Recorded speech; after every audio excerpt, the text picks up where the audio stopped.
Assalamualaikum warahmatullahi wabarakatuh. Habib Husin Al-Qadri lahir di Tarim Ar-Ridha Hadratul Maut, Yaman Selatan pada tahun 1120 Hijriah, bertepatan dengan 1708 Masehi.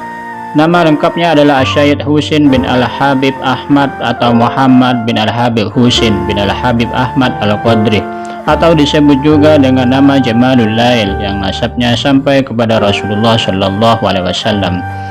Habib Husin dididik dengan ajaran-ajaran Islam oleh orang tuanya hingga berumur 18 tahun. Setelah itu ia tidak hanya belajar Islam, namun juga belajar ilmu pengetahuan umum. Beliau pernah mengembara ke negeri Kulaindi dan tinggal di sana selama 4 tahun. Di salah satu kota besar di Yaman Selatan, ia belajar tentang ilmu agama dan juga ilmu pengetahuan umum kepada Syed Muhammad Hamid. Akhirnya ia menguasai disiplin ilmu pengetahuan agama dan umum serta memiliki wawasan yang luar biasa. Dengan bekal pengetahuan dan pengalaman yang amat memadai, Habib Husin terdorong untuk menambah pengalamannya dengan berlayar ke negeri timur yang banyak terdapat kerajaan-kerajaan Islam. Motivasinya tidak hanya untuk berdagang, namun juga untuk menyebarkan ajaran Islam. Ia termasuk dalam kelompok 4 sahabat yang pergi ke wilayah timur, yakni Indonesia.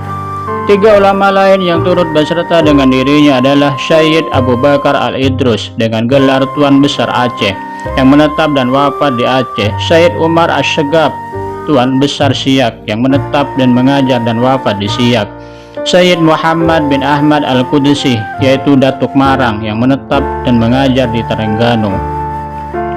Al-Habib Husin kemudian melanjutkan pengembaraannya ke Aceh. Ia menetap di sana selama 1 tahun dengan tujuan menyebarkan Islam dan mengajarkan ilmu agama.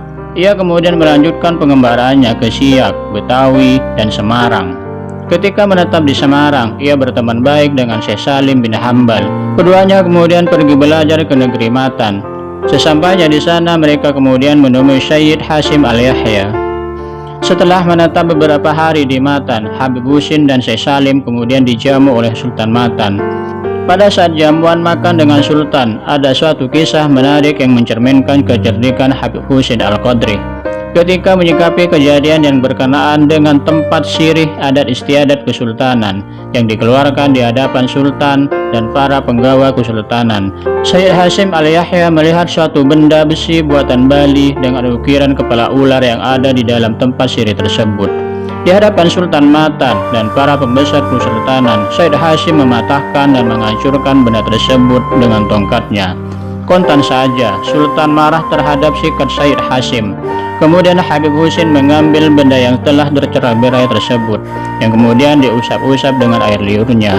Atas izin Allah Subhanahu wa Ta'ala, benda tersebut tiba-tiba kembali utuh seperti semula. Sultan Matan mengagumi kesaktian yang dimiliki oleh Habib Husin Al-Qadri. Beberapa hari setelah acara jamuan makan tersebut, Sultan Matan menunjuk Habib Husin sebagai guru di negeri Matan.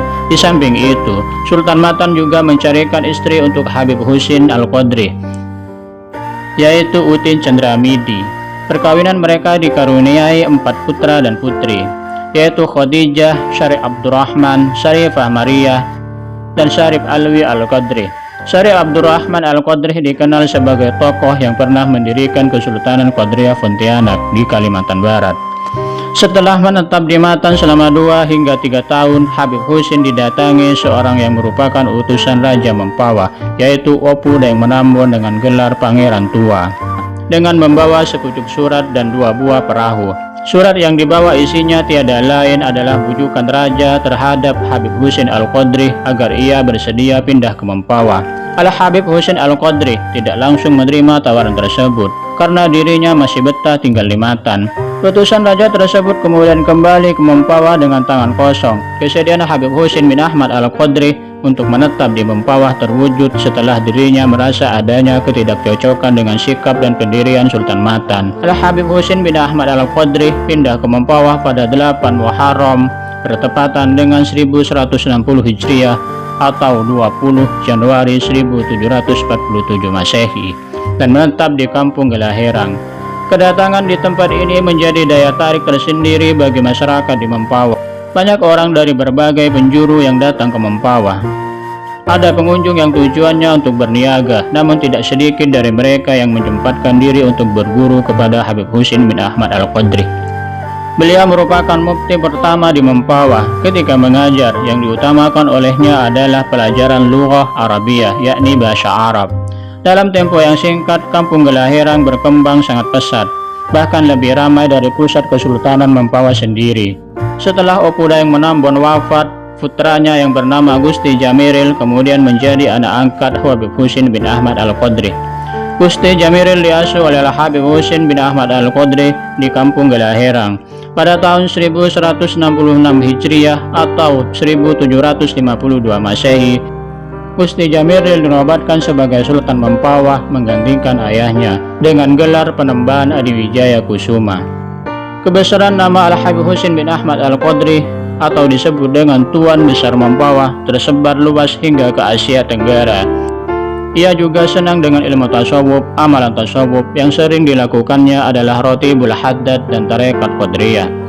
Al-Habib Husin bin Ahmad Al-Qadri wafat pada tahun 1184 Hijriah bertepatan tahun 1771 Masehi dalam usia 64 tahun. Ia pernah berwasiat bahwa yang layak menggantikan dirinya sebagai mufti Mempawah adalah Syekh Ali bin Faqih Al-Fatani, yakni ulama asal Fatani, Thailand Selatan. Untuk melaksanakan wasiat tersebut, pihak pemerintah Kesultanan Mempawah kemudian melantik Syekh Ali bin Faqih Al-Fatani sebagai mufti di kesultanan ini dengan gelar Maharaja Imam Mempawah. Wallahu a'lam bishawab. Wassalamualaikum warahmatullahi wabarakatuh.